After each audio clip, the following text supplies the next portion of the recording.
இடத்துக்குள்ள நான் அப்படி செய்கிறது இல்லை. சேர்த்து வைக்கிறது தான் மகிழ்ச்சியான விஷயம்.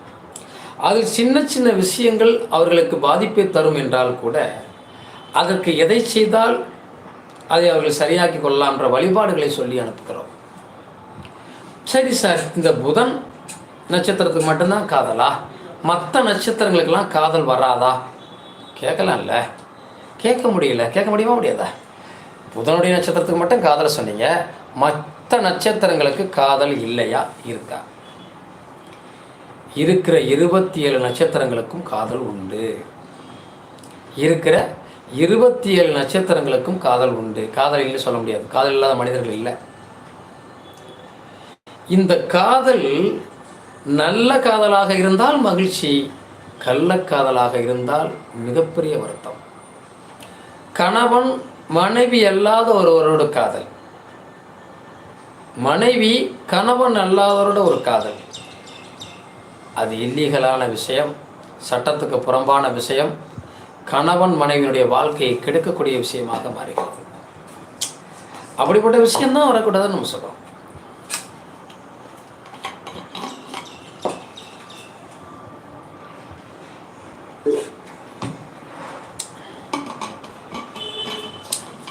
இப்போ இந்த இல்லீகலான காதல் குடும்பத்தையே தொலைச்சிருது இல்லையா? இதற்கு காரணம் ஏன் வருகிறது? இந்த லக்கணத்திற்கு 7ஆம் இடத்தினுடைய அதிபதி 6-8 மறைந்து பாவ கிரகத்துடைய சேர்க்கை பார்வையில் இருக்கிற போது கணவன் மனைவிக்குள் அடிக்கடி சண்டை வருகிறது. கணவன் மீதோ மனைவி மீதோ தனக்கான அன்பு அங்கே இருக்கிறதில்ல. அந்த அன்பு வெளியில் கிடைக்கிற போது அவர்கள் கணவனை விட மற்றவர்கள் மீது அன்பு கிடைக்கிறதுனால அவங்களுடைய மனசெல்லாம் வேறு பக்கம் போயிடுது. இதுக்கு காரணம் என்ன? சந்திரன் ராகுவோட சேர்க்கை பட்டு கெட்டு போகிறது. மனசு கெட்டு போகுது இல்லையா? அந்த திசாபுத்திகள் வருகிற போது தான் அது நடக்குது. கணவன் மனைவி 30 ஆண்டுகள் சிறப்பாக வாழ்ந்திருப்பாங்க. ஒரு கல்யாணம் முடிச்சு 20 ஆண்டுகள் கூட சிறப்பாக வாழ்ந்துருப்பாங்க. அப்போது அவர் 20 வயசில் கல்யாணம் முடிச்சார்னா 20 ஆண்டு ஆனால் 40 வயசு ஆயிரும். 40 வயசுக்கு மேலே கணவன் இல்லாத காதல், மனைவி இல்லாத காதல் வந்த கதையெல்லாம் உண்டு. அப்போ அந்த காலகட்டத்தில் அந்த மனசை கெடுக்கக்கூடிய தசாபுத்தி ஓடுது. சந்திர தசை ராகு புத்தி, ராகு தசை சந்திர புத்தி. இந்த ராகும் சந்திரனும் 5லேயோ 7லேயோ இருக்குது. அப்போ காதல் வயப்படுவது, வாழ்க்கை துணையை மாற்றி திருமணம் செய்து கொள்ள வாய்ப்பு வருவது, அல்லது தன் கணவன் மீது அன்பு செலுத்தாமல், மனைவி மீது அன்பு செலுத்தாமல் இன்னொருவர் மீது நம்ம மனசு அலைபாயிருது. இதுவே பெரிய பிரச்சனையாக வந்துடுதுல்ல.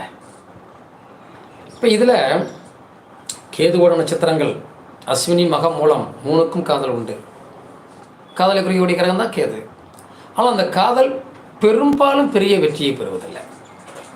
அது முறிஞ்சு தான் போயிடுது. அந்த கேது சுபக்கிரத்துடைய பார்வை சேர்க்கைக்கு சில பேர் மட்டும்தான் காதல் சிறப்பாக இருக்குது. 100க்கு 70% அது தோல்வியை தான் தள்ளுவது.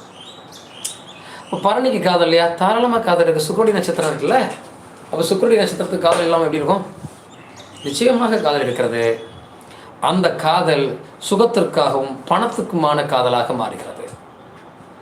தன் தேவைகளை பூர்த்தி செய்யலை, தனக்கான பணத்தை சம்பாதிக்கலை, இந்த வாழ்க்கை தேவையில்லை அப்படின்னு வரும்போது சில முறிவுகள் வருது. சூரியனுடைய நட்சத்திரத்துக்கு காதல் இல்லையா? தாராளமாக இருக்கிறது. தன் பதவி, தன் அந்தஸ்து, தன் கௌரவத்தால் சில பிரச்சனைகள் வருகிறது. அதனால் காதலில் முறிவு ஏற்படுகிறது, பிரிவு ஏற்படுகிறது. செவ்வாயுடைய நட்சத்திரத்துக்கு காதல் இல்லையா? நிச்சயமாக இருக்கிறது. ஆனால் ஒரு ஒரு கோபமான பேச்சு,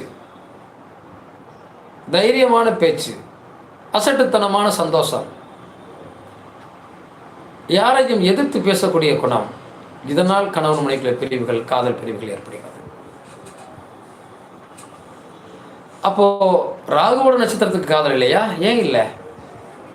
திருவாதிரை, சுவாதி தாராளமாக காதல் இருக்கே.